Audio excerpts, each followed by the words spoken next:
And it made me realize that God is not a one-faced entity. God is an all-encompassing energy. Last night was the third ceremony, and it was supposed to embody divine feminine energy, and I was really excited going into the ceremony because the previous night was so gentle. And when I went up to get my first cup, I immediately fell asleep. So I'll take my cup and then meditate, and then it's kind of all a blur, but I think that I fell asleep. I know that I fell asleep shortly after the first cup, and I woke up and I was like, oh, nothing happened. And it's called nada, when nothing happens during ceremony. And I was like, oh, cool. Like, I've kind of been wanting to have nada so that I'm not having to experience such deep pain.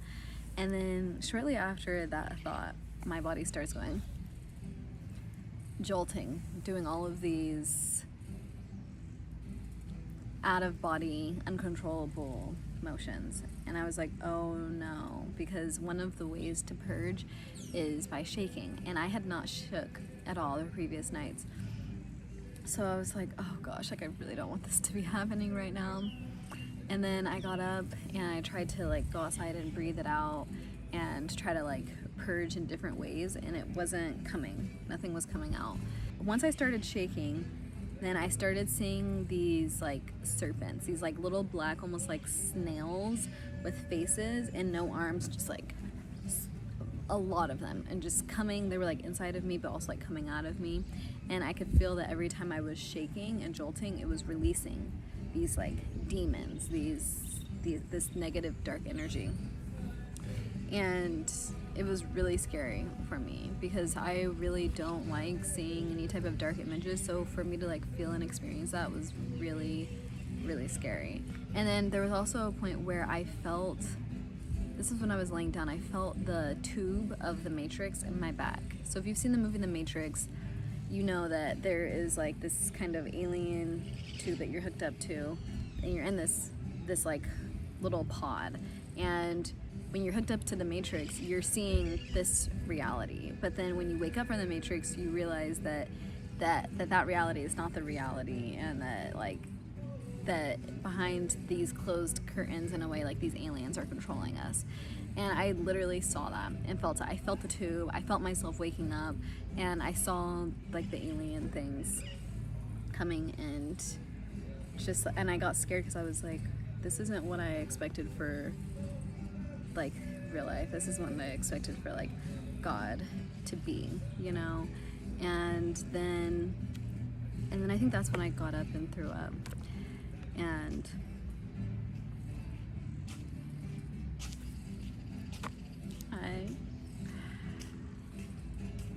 And then I was just shaking so much still after throwing up that I went over to one of the healers and I asked, this man is really special right here, but I asked her to help me, and that was a really difficult thing for me to do because I realized that it takes a lot for me to ask for help. If it's not a romantic male partner in my life, I have a really hard time asking for assistance, but I had to. I felt like I was uncontrollably just convulsing, and so I went over to this beautiful female healer. I said, can you help me please? She said, yes.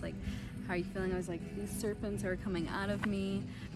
And she's like, here, come sit down in front of me. And then she rocked with me and prayed and did some feathering, and I was able to release some of that. And she was like, just breathe. And then after that I was like, okay, I need to go and get a little bit more medicine to help release this.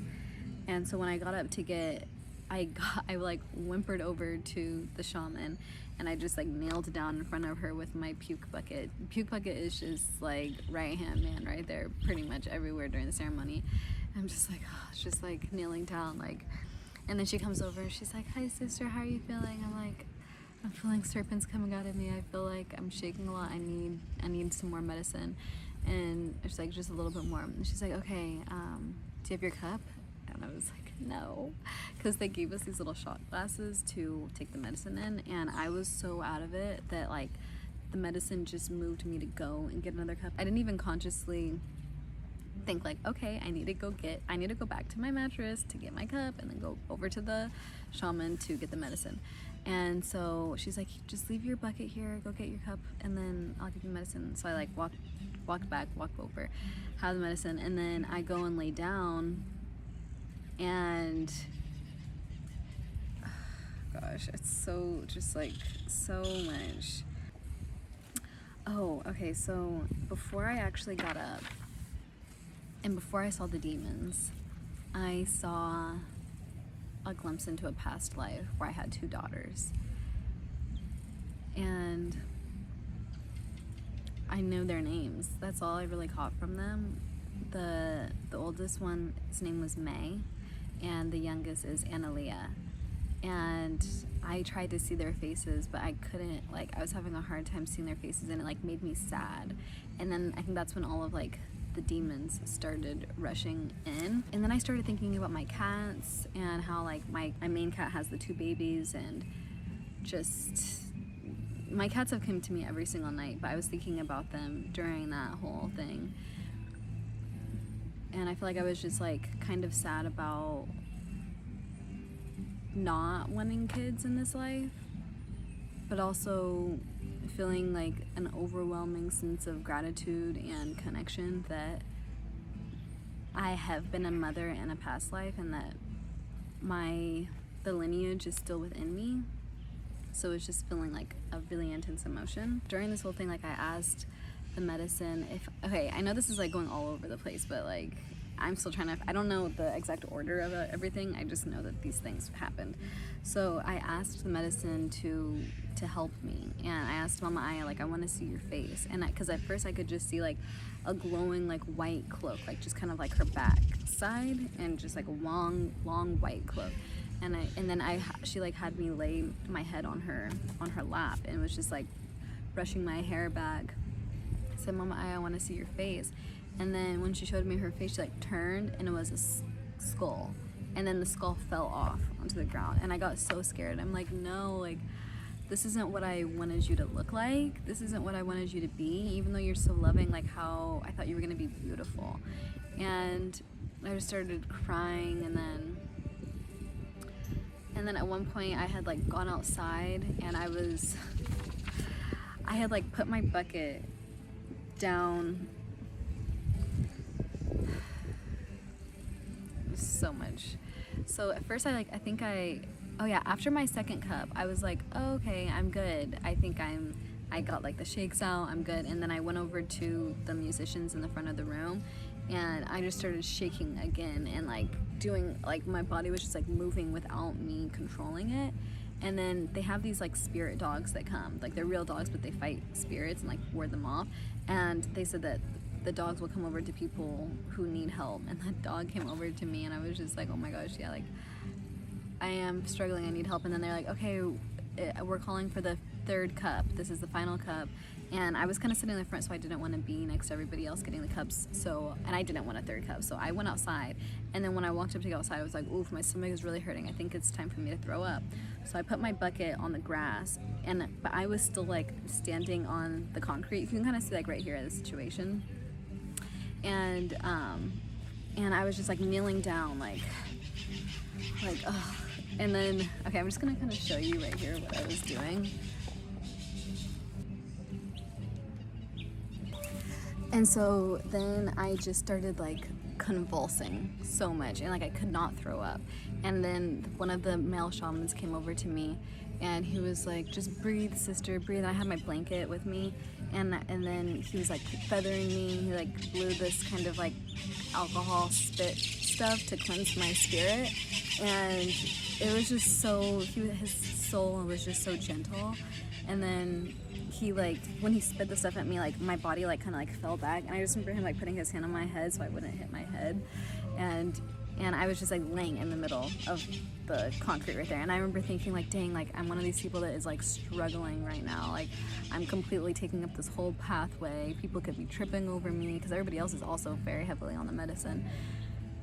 And I just started crying so much that he came over to me, and it really helped heal my relationship with men, because it just like his spirit was so gentle, and when he said sister, it was just like, yes, we're family. Like, he didn't look at me as this like sex symbol. He was looking at me like a sister, a human, a loved one. And I was just mourning and crying for all the like the men that I've demonized and hated and like been so fearful of. And then I was also starting to think about my mom and how like I love my mom so much, and my mom's done so much for me, but there's times where I like wish that she were different, like the skull, you know? I was wishing that she would love me in like a different way. But in that moment I was just like, it's beautiful. It is exactly what it's meant to be.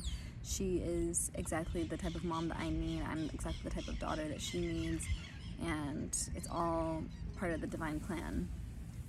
And then I was just like standing and shaking so much and like stomping on the ground, and I was literally feeling like I am like a mental patient right now. Like I feel like if I were to see myself doing this, I would be really freaked out.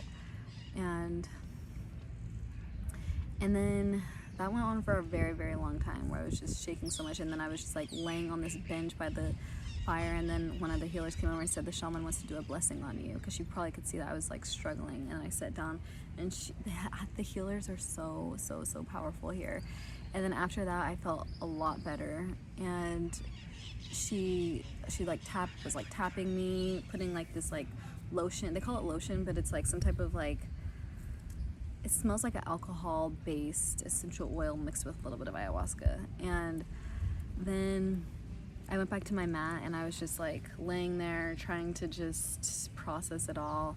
And then I was just asking the medicine, like, what is the purpose of suffering? What is the purpose of like the whole devil and like Christian God dynamic?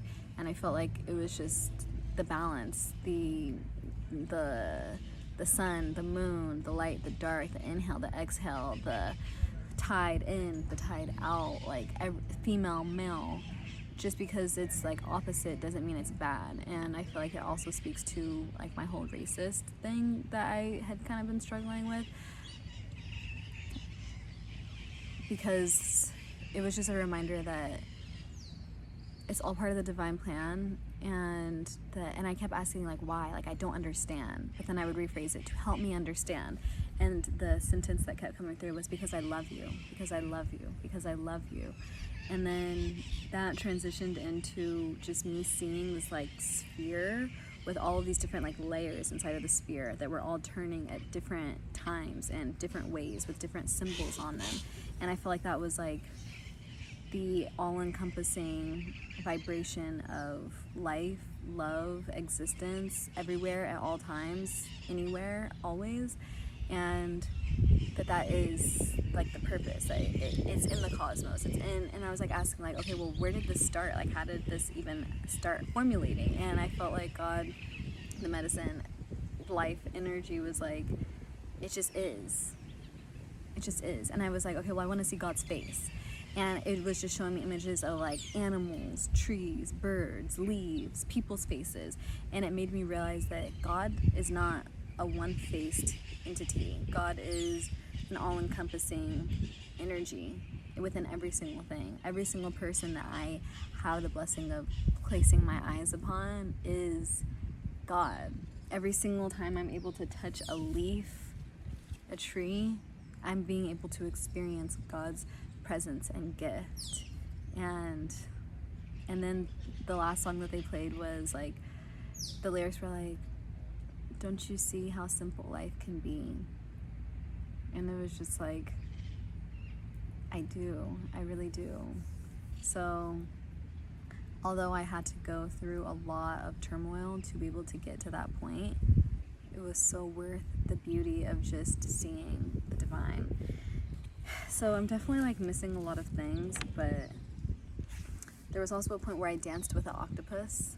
It like came through the scene, like I could see its tentacles coming and like dancing, and grabbed my hand. It was like we kind of like a little dance battle, but then we like also danced together, like a slow dance. And then I believe that my spirit animal being is a praying mantis, because I kept seeing the praying mantis just like sitting there smiling at me with like a zen face, like, you got this, it's all part of the journey, like I'm here. The first night the praying mantis came to me, and it was like, now that I'm with you, I will always be with you. And it's come to me every night. And so that was really beautiful. And then so the male shaman that came and helped me, I thought I had seen him earlier on in like working in the cafe. And so when I saw him today, I was like, did you help me last night? And he was like, no, that wasn't me, but I swear it was him. So it was really interesting to see like another person inside of him, you know? And then at the end of the ceremony, people have the opportunity to share, and I was so out of it. I felt like I was still really heavily on the medicine, but I felt compelled to share my experience with everyone. And then today, the man that walked by earlier that I waved to, he was like, I wanted to tell you that I'm sorry.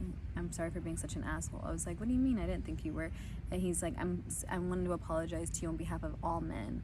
We unconsciously like treat women poorly, but just know it's not like on purpose, and that it's really just we're all just little boys inside, and we're just seeking love. We're trying to fill this void, and we try to fill that void through women. And I just want to say I'm so sorry. I'm so sorry. And we cried together and hugged, and it was so beautiful and healing, and I'm feeling like I feel really good about it now. I am about to, in a few hours, I'm going to be entering into a 15-hour long final ceremony with a pure Colombian ayahuasca blend. So although my body, my being, my spirit feels completely exhausted, I am ready for this final hurrah to show me what else there is, because I feel like I've gone through the depths of it, that I don't know how much like how much like worse it can get than that. I love you. Thank you for watching this, and I really appreciate you being here. If you are feeling called to the medicine, this is your divine sign that Mama Aya is calling to you. And Mama Aya is literally a drop of pure nature, life force energy, with the ability to show you and uncover so much built up trauma. And I highly encourage you to go through this experience sooner than later, because I'm actually the youngest participant here, and a lot of the older people are saying like, I wish I had done this at your age, because the longer I've waited to do this, the more trauma is stored in my body and the harder it is to release. So I'll touch back in after this long ceremony, and blessings. But last night was the final ceremony, and it was so beautiful, so beautiful. I was really nervous going into it because it was going to be the longest ceremony of all, and as I was in line waiting for my cup, I was just like praying to God, like, God, please let this be a gentle experience. And what kept coming in my mind was, trust and know that I am God. Be still and know that I am God. That was just like a theme that kept repeating in my mind.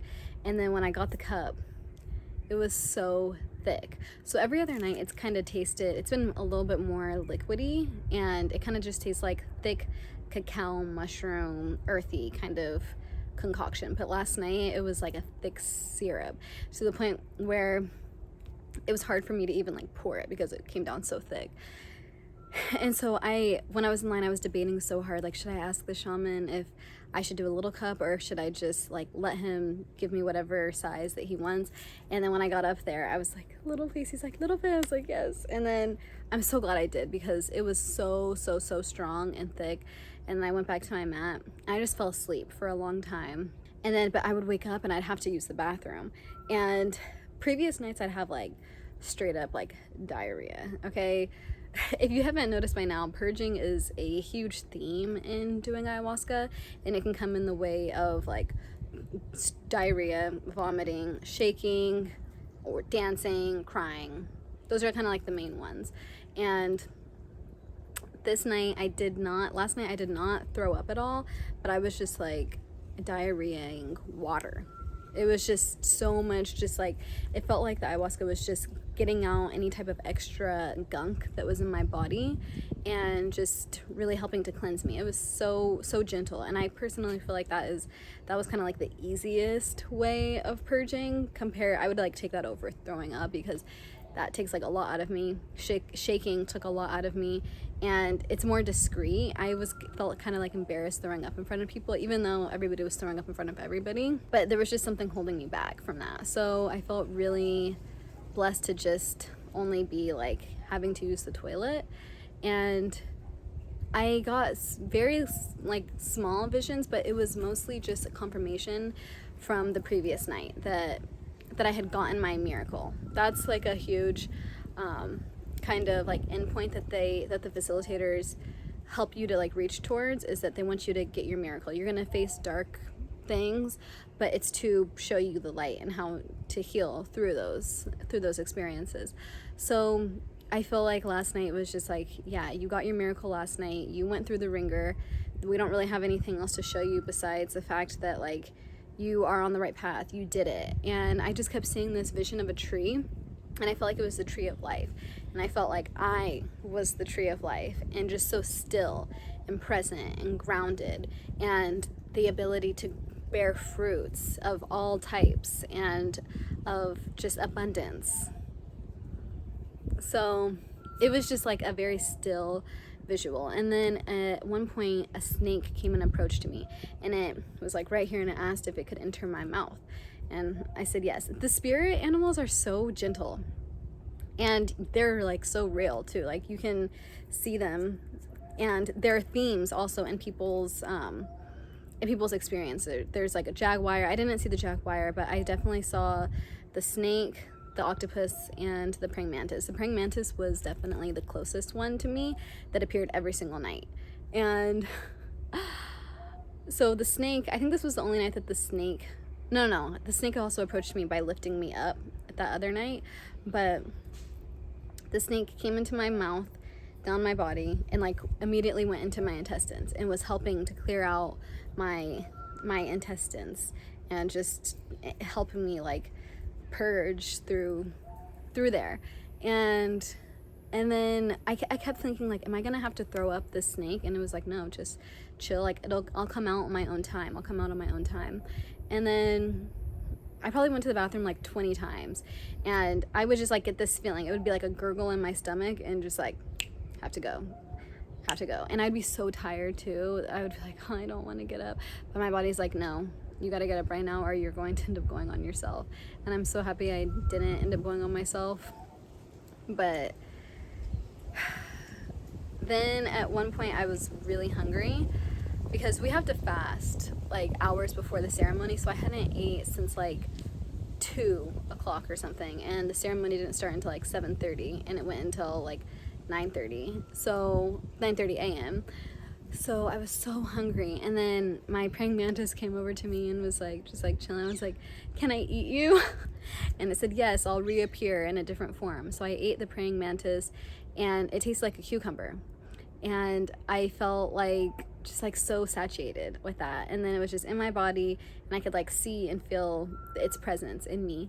And then I felt it doing something with my heart, and it was working with the snake.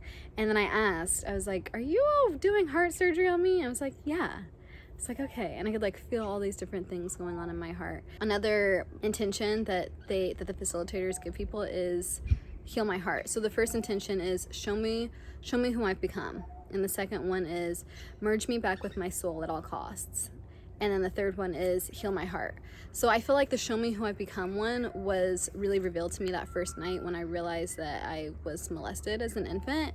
And then the third night is when I feel like I merged back with my soul at all costs, because I went through like the depths of what felt like my experience of hell, and then emerged into like universal oneness.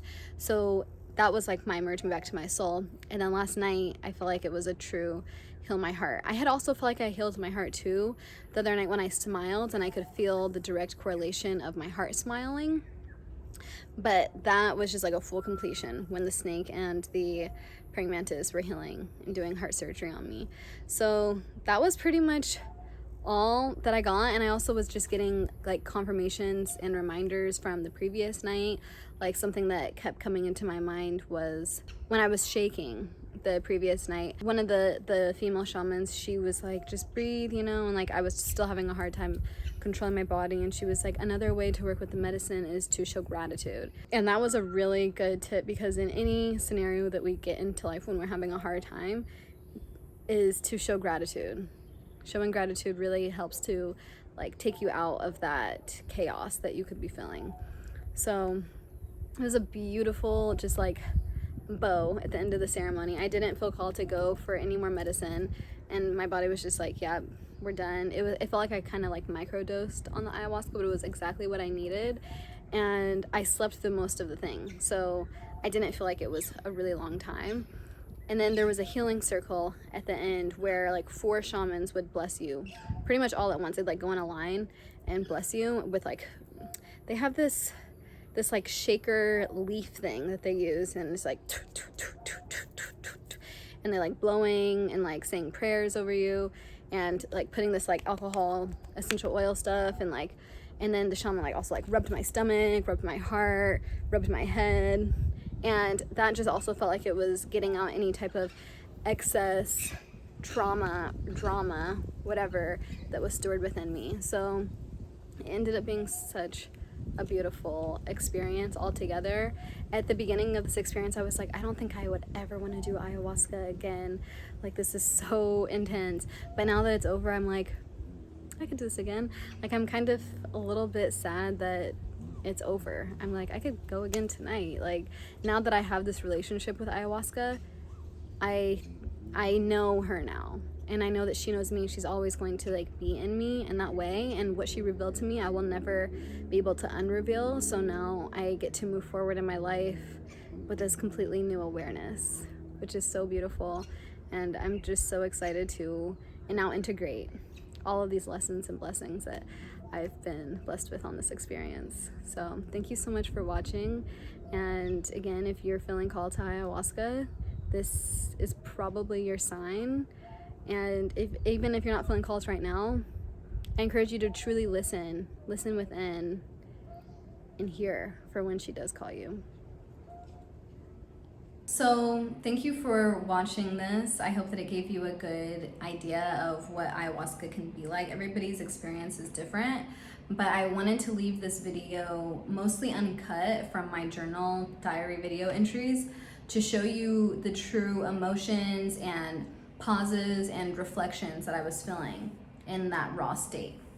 So I'm going to kind of fill in some things that I know that I missed and some things that I've reflected on since. I'm going to also talk briefly about my integration period. So first, something that I noticed that was a theme in my ayahuasca ceremonies that reflects my life is this feeling like I'm unworthy of taking up space. For example, feeling like I was in the bathroom for too long, knowing that I wasn't, and that I was allowed and worthy of being able to use the bathroom for as long as I needed to be able to release. But it was a mental thing of like, the moment I got into the bathroom, I was like, I need to hurry up because somebody else needs to get in here. And I noticed that I kind of do that a lot, even when I was laying in the middle of the sidewalk. Yes, I am taking up space, like a walking space, but at the same time, my being is worthy of taking up space. So that's something that I'm learning how to tap more into. My cat is going into heat, so she's very vocal right now. So something that I completely forgot about after my third ceremony's revelation was when it showed me the face of God in all things. It also told me God was also in that skull face that you saw, in the ayahuasca face. God was also in the serpents that you saw coming out of you. And then with the seeing ayahuasca face as a skull, I felt like that was also in reflection and symbolism to it being everyone's face. You know, everybody has that same skeleton. You know, it's a little bit different, but at the end of the day, we all have a bone skeleton for our face. So I felt like that was a symbolism of it's all encompassing, it's all one. It was interesting to connect night 2's experience of getting into the spaceship and like ascending up with the alien, the tentacle alien, because that same tentacle alien was the same alien that I saw in the Matrix. So, and the first time I saw that alien, it was a very gentle spirit, but it also took me somewhere I was not aware of because I fell asleep. I didn't know where I was going. So then on the third night, I saw the alien, that same tentacle alien in the Matrix doing the stuff.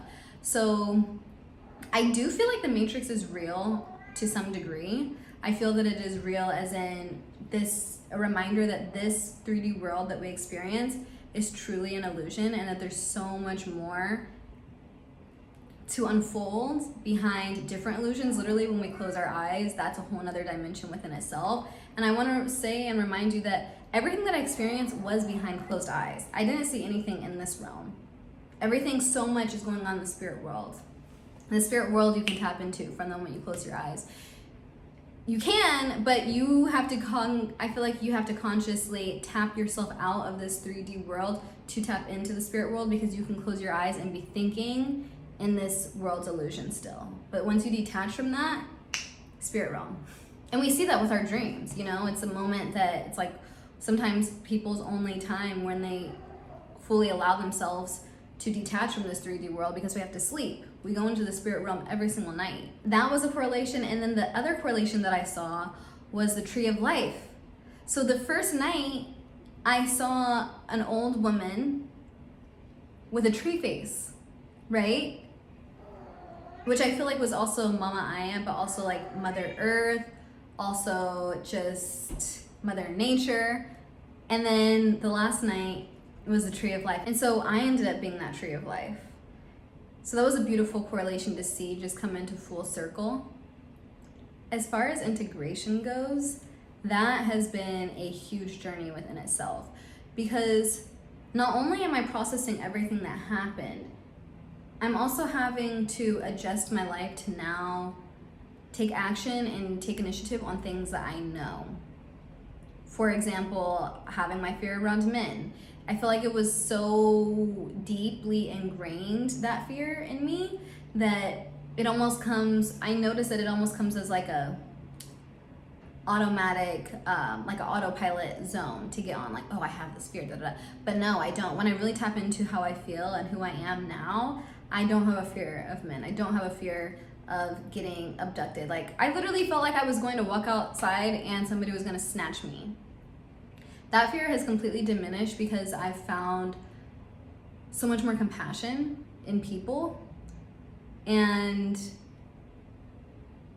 confidence within myself to know that I am God, and that everybody's face, now I look at everybody's face and I truly do look for it, and I see and reflect that spark of divine love. So my heart's a lot more open to that now. That being said, also, I have felt like I am questioning my sexuality now, because going into ayahuasca, I felt very much so on the lesbian side of things. I would identify as sexually fluid, so I've had periods of my life where I'm like, I feel mostly straight, I feel mostly gay, I feel mostly bi. But going into the ceremonies, I was feeling mostly attracted to women. There was a very beautiful divine feminine and divine masculine couple that truly embodied so much balance. And I was sitting next to them the night that I experienced the importance of the balance, the ebb and the flow, the giving, the receiving, all of that. So I just like was like basking in their love from a distance, and I was just like, I had this feeling of, this is what love is supposed to look like. This is what love is supposed to be. So, and I also feel like releasing my fear of men has opened me up to potentially receiving their love more. And it makes me wonder, was my attraction to women based off of my fear of men? I'm wondering if my attraction to women comes from a feeling of safety and a feeling of control. But now that I've kind of I have unlocked or released my fear of men, that's kind of shifting for me. And so since then, I've been very aware of when, where, and why I feel attracted to who I am feeling attracted to. I'm not completely saying that like, oh, ayahuasca turned me straight, but it's definitely got me thinking about some things. I think it's just beautiful to correlate how pretty much any psychedelic experience, spiritual awakening, in any type of religion, everything always comes back down to love. That's a common theme. Common theme. So that's the message I'm going to leave you with, is to love unconditionally. And I love you. That's all.